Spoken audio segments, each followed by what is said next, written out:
네, 사랑하는 성도 여러분, 하나님의 은혜 가운데 함께 이렇게 주님께 예배할 수 있어서 기쁩니다.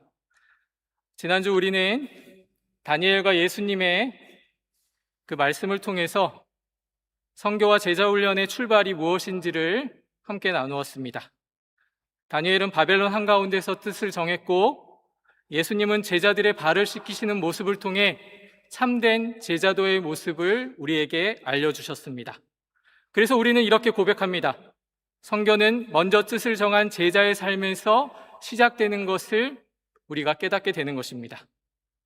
그리고 제자훈련은 예수님처럼 하나님의 말씀만 배우는 것이 아니라 예수님께서 허락하신, 예수님께서 보이신 그 낮아짐의 훈련을 하는 것이라고 분명히 여러분들과 말씀을 나눴습니다.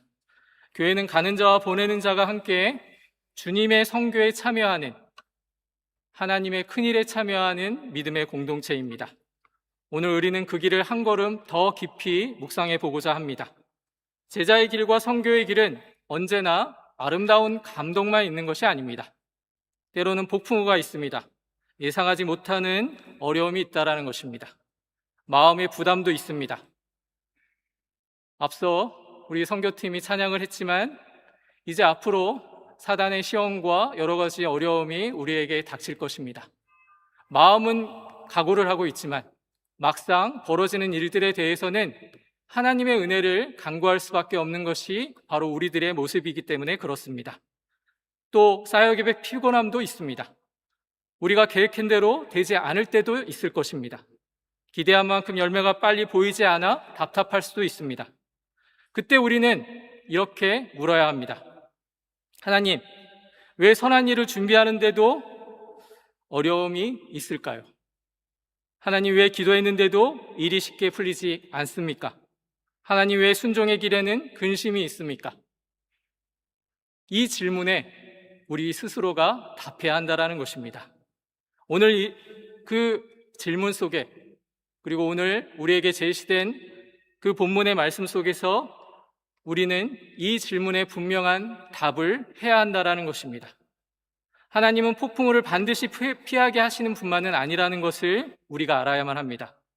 하나님께서는 폭풍우 가운데에서도 말씀하시는 분이라는 것을 우리가 놓쳐서는 안 된다는 것입니다.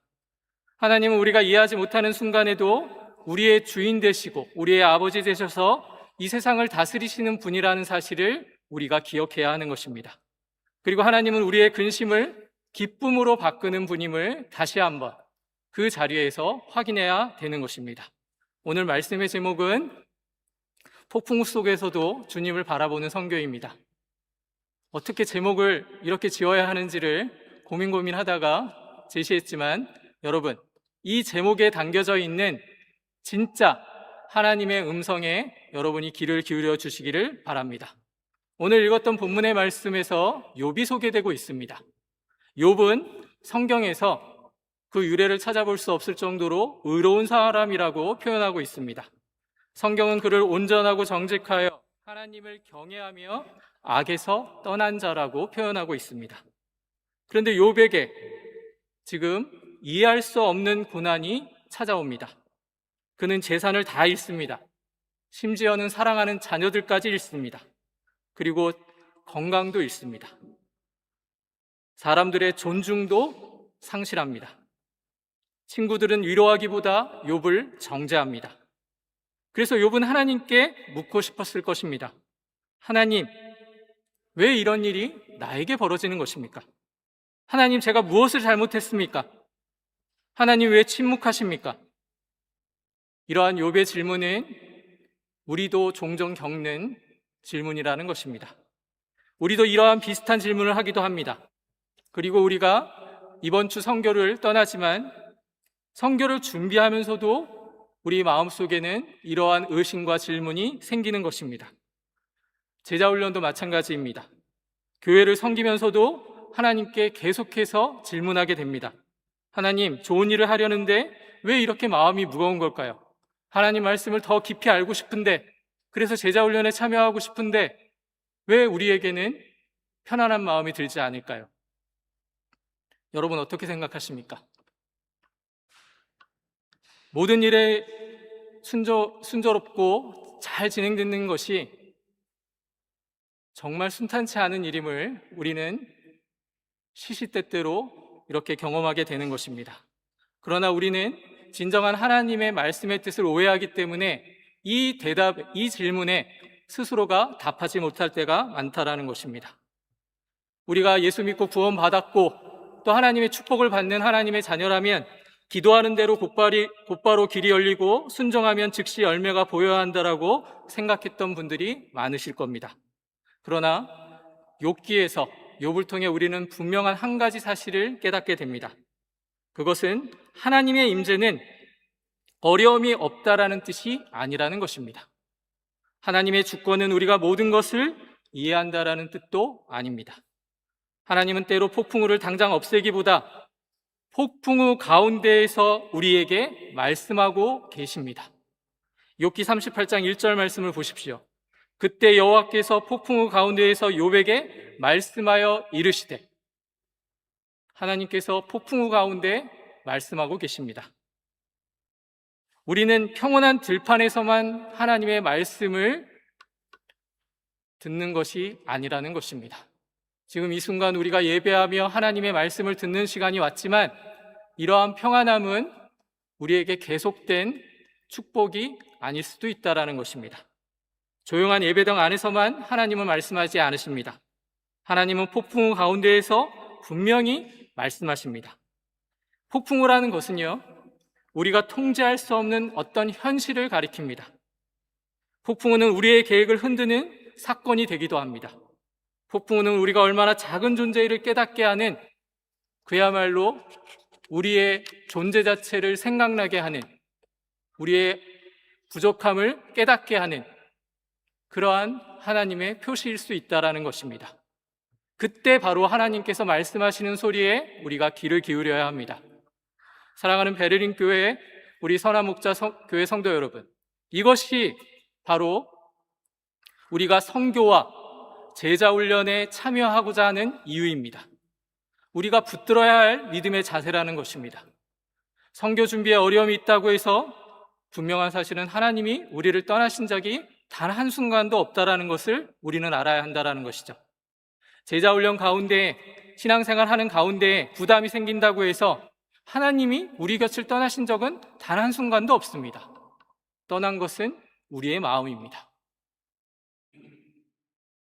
사역 현장에 예상치 못한 일이 생긴다고 해서 그것은 실패라고 이야기할 수 없다라는 것입니다. 하나님은 폭풍우 가운데에서 분명히 우리에게 선포하고 계십니다. 그리고 이 폭풍우 속에서 우리의 시선을 철저히 하나님에게 맞추게 하심을 우리가 믿고 순종해야 한다는 것입니다. 하나님께서 욥에게 물으십니다. 내가 땅에 기초를 놓을 때 내가 어디 있었느냐? 여러분, 이 질문에 여러분 스스로에게 한번 답을 해보십시오. 하나님이 이 땅을 창조하실 때, 하나님이 예수 그리스도를 통해서 여러분을 구원하실 때 여러분은 어디에 계셨습니까? 이 질문은 욥을 무시하고자 하는 질문이 아니요, 우리를 시험에 빠뜨리기 위해서 질문하시는 내용이 아니라는 것입니다. 하나님께서 욥의 고통을 가볍게 여기신 것이 절대 아니라는 것이죠. 오히려 욥을 더 크신 하나님 앞에 세우시는 생명의 말씀이라는 것입니다. 욥아, 너는 내 고난의 한 장면만 보고 있지만 나는 온 땅에 기초를 놓은 너의 아버지, 너의 창조주이니라. 그렇게 이야기하고 계시는 것입니다. 이 온 땅에 기초를 놓은 하나님이 바로 나다. 우리는 선교지, 우리가 삶의 그 현장 속에서 이러한 하나님의 음성에 귀를 기울여야 한다는 것입니다. 우리가 신앙생활을 할 때, 우리가 무엇인가 하나님의 일을 할 때 그것은 하나님이 우리에게 맡기신 일이지 내가 원래 그것을 하고자 했던 그러한 마음이 절대로 아니라는 것입니다. 우리는 죄로 오염되어 있었고 하나님을 바라볼 수조차 없는 상황이었습니다. 그런데 그런 하나님이 여러분을 그냥 무조건적으로 선택해서 하나님의 긍휼을 베푸시고 이 자리까지 인도해 주셨다라는 것을 여러분이 믿으시기 바랍니다. 우리는 우리가 뿌린 씨앗이 언제 어떻게 자랄지 1분 후에 일어날 일도 모르는 게 우리의 현실입니다. 그러나 하나님께서는 어떤 방식으로 우리에게 하나님의 일을 보여주시는지 우리가 믿음으로 순종하며 그것을 바라봐야 한다는 것입니다. 하나님은 모든 것을 아시는 분입니다. 하나님은 창조주일 뿐만이 아니라 이 땅의 주인이시라는 말입니다. 그리고 지금도 우리를 다스리시는 왕이십니다. 하나님은 마음을 여시는 분이지 결코 닫는 분이 아니십니다. 하나님은 씨앗을 자라게 하시는 분이요, 그래서 우리가 그분 앞에 섰을 때에는 절대로 교만하거나 그분 앞에 불순종할 수 없게 되는 것입니다. 성도는 절망할 수 없는 존재입니다. 왜냐하면 하나님은 우리를 절망시키는 존재로 우리를 이 땅에 보내시지 않았기 때문에 그렇습니다. 그래서 우리가 하나님의 교회에, 주님의 교회에 하나님의 명령을 위임받아 어떤 하나님의 사역을 진행할 때에는 철저히 그분의 뜻에 붙들려 받아야 하는 것입니다. 선교가 그렇습니다. 선교의 주인은 하나님이시지 우리가 아닙니다. 우리가 하나님 안에서, 교회 안에서 제자 훈련이나 어떤 성경 공부를 하는 이유는 바로 우리의 주인이 하나님이시기 때문에 그런 것입니다. 교회의 주인은 우리가 아니라 하나님이 주인이시라는 것입니다.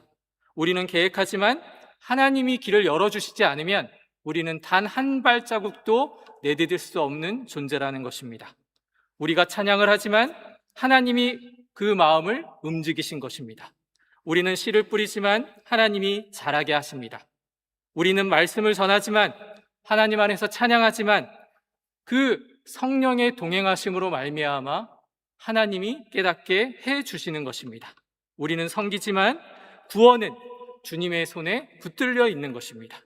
그러므로 우리가 먼저 드려야 할 고백은 이것입니다. 주님, 우리가 하고자 하는 이 선교, 하나님께 드려지는 이 모든 것들은 우리의 것이 아니라 하나님의 것이라는 사실을 고백하는 것입니다. 주님, 이 교회와 성도는 주님의 것입니다. 주님, 우리는 주님의 일을 하는 사람이 아니라 주님의 일에 참여하는 은혜를 입은 자입니다. 이런 고백이 같이 가야 하는 것입니다. 이 고백이 있으면 우리는 자유로울 수 있습니다.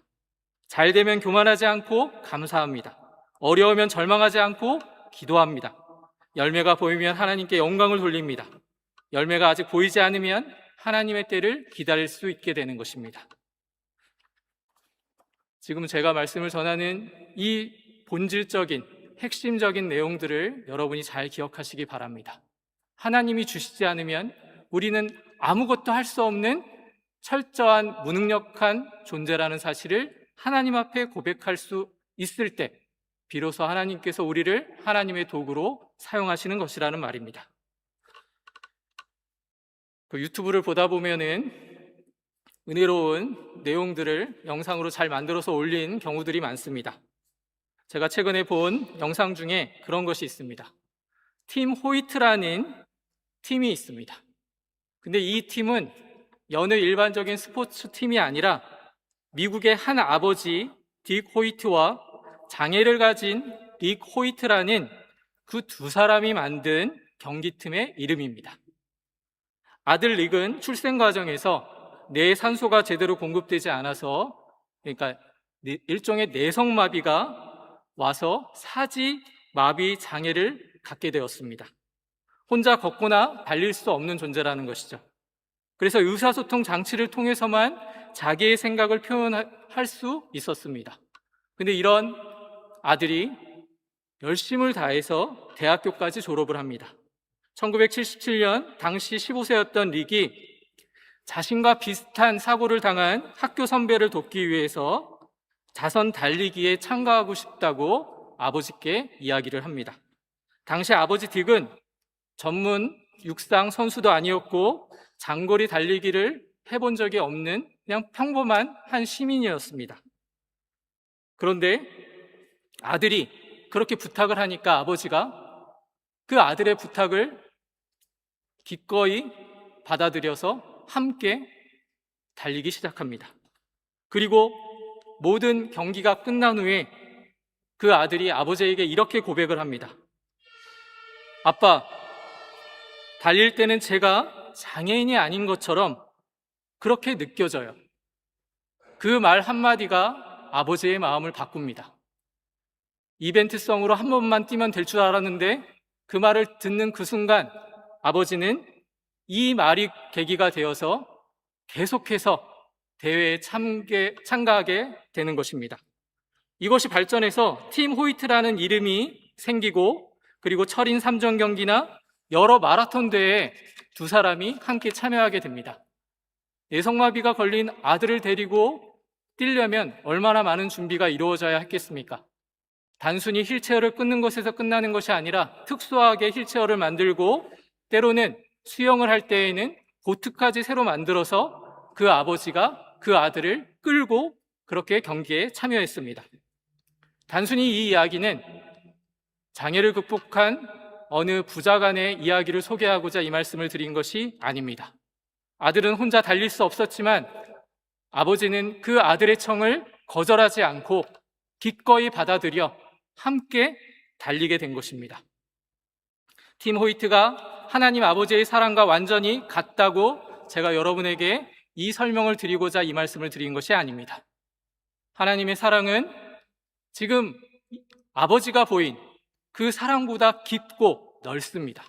하지만 팀 호이트라는 팀을 통해서 아버지 하나님의 사랑을 우리가 깨달아 알 수 있는 것처럼 그 하나님의 사랑이 어떻게 이 땅에 전해져야 하는지를 우리가 이 이야기를 통해서도 알 수 있다는 것입니다.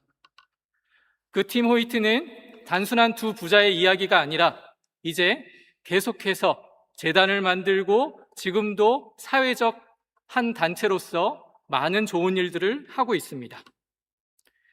미국의 팀 호이트는 혼자 달릴 수 없는 아들 릭과 그 아들을 품고 함께 달린 아버지 딕의 이야기지만, 아들은 걷지도 못하고 달리지 못했지만 그러나 아버지는 아들을 경주밖에 남겨두지 아니하고 함께 참여합니다. 휠체어를 밀고 달렸고, 수영할 때는 보트를 끌고, 자전거를 탈 때에는 아들을 태우고 달립니다. 아들은 자기 힘으로 결승선에 갈 수 없는 존재였습니다.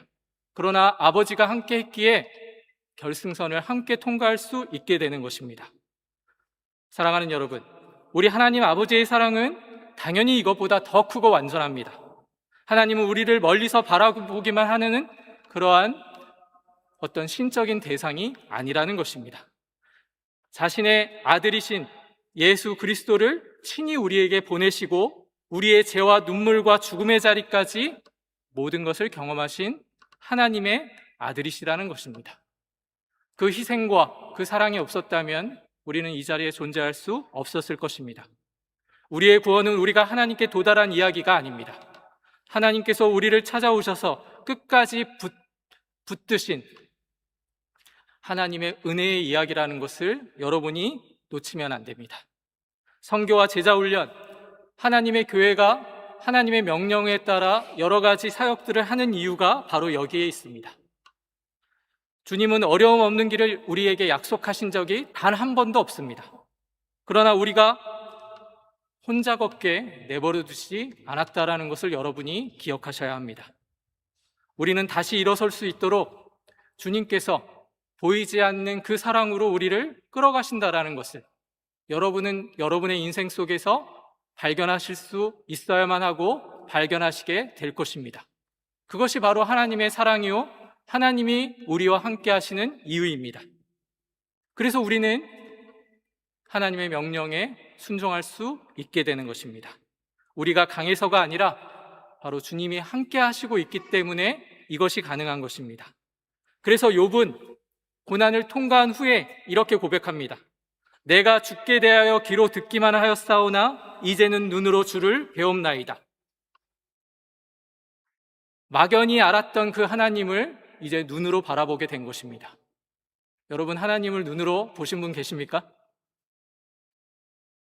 네, 대답이 없으신 거 보니까 아직은 없으신 줄 압니다. 그건 당연한 겁니다.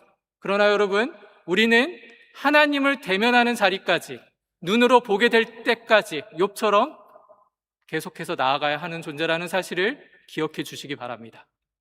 여러분, 우리는 하나님의 사랑 안에 여기에 함께하고 있습니다. 그러나 궁극적으로 우리가 하나님 앞에 설 때, 그분을 대면하게 될 때 칭찬받는 하나님의 자녀가 되기 위해서 내가 어떠한 인생을 살아야 하는지를 한번 고민해 보시기를 바랍니다. 그래서 제자 훈련이 필요한 것이고, 그래서 선교가 필요한 것입니다. 제자 훈련은 하나님의 말씀을 듣는 자리입니다. 그리고 선교는 그 들은 말씀이 실제적으로 적용되는 자리임을 여러분이 아실 것입니다. 우리는 하나님의 살아계신 말씀을 듣습니다. 그리고 순종의 현장에서 실제로 일하시는 하나님을 보게 될 것입니다. 그때 지식은 간증이 되고 교리는 삶이 될 것이며 배움은 순종이 될 것입니다. 예수님은 제자들에게 분명히 말씀하셨습니다. 너희는 근심하겠으나 너희 근심이 도리어 기쁨이 되리라. 십자가의 근심은 부활의 기쁨으로 바뀌는 것입니다. 우리가 이 사실을 하나님의 말씀에서 확인했습니다. 그런데 여전히 우리는 제자리에 있습니다. 여전히 우리는 하나님께로 나아가기를 망설이고 있습니다. 그러나 주님은 끝까지 기다리십니다. 순종의 눈물을 기쁨으로 바꾸시고 작은 섬김을 복음의 열매로 사용하십니다. 그러므로 부담 때문에 교회에 나오는 일을 망설이거나 하나님이 허락하신 그 일을 망설이지 마십시오. 어려움 때문에 포기하지 마십시오. 주님께서 근심을 기쁨으로 바꾸는 분임을 믿으십시오. 이번 선교는 몇 사람의 헌신과 섬김으로 이루어지는 일이 아닙니다. 교회 전체의 부르심입니다. 벌써 3년이 되었습니다. 뭐든지 인생에서 3-4번은 해봐야 한다라고 하지만 복음은 3-4번이 아니라 계속해서 해야 할 하나님의 명령이라는 것입니다. 그 복음을 선포하는 그 선교에 참여하는 우리 선교팀을 위해서 기도해 주시기 바랍니다. 보내는 사람도 선교에 참여할 수 있습니다. 여러분이 계속해서 그 자리에서 기도해 주셔야만 합니다. 간 사람들만 기도해서는 안 됩니다. 때로는 물질로 섬기는 사람도 있어야 하고 때로는 이 자리에서 변함없이 기도해 주셔야 한다는 것입니다. 왜냐하면 교회는 예수님의 몸이기 때문에 그렇습니다. 예수님의 몸이라는 얘기는 한 몸이라는 얘기입니다. 한 지체가 되었기에 우리는 함께 가는 것입니다.